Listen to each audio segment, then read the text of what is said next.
Hi, welcome back. Let's break the answer for question of the day 43. What is the prerequisite quality of the service item in the OTC process in SAP ECC or S4 HANA? So let's try to choose answer for this.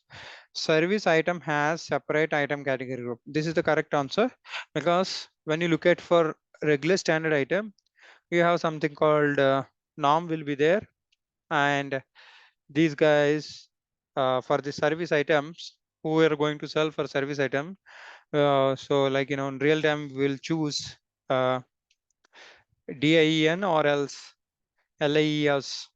Two kind of service item category groups will be there. The answer is A, service item does not. So this is wrong answer. B is C is wrong answer. Price can be determined through condition records only. Service item has a valuation class. This is absolutely wrong answer because service item is not calculated based on either quantity or value based.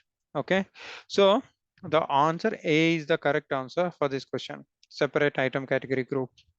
So if you're not yet subscribed, please subscribe my channel. This is my Udemy channel, YouTube channel. And when it comes to Udemy, I'm currently holding 5,877 students till today.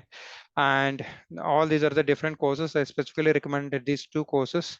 And this is for idoc scenarios at real time. I have explained 5 scenarios. This is for getting master to write functional specification. These two are must, you know, uh, try courses at my end.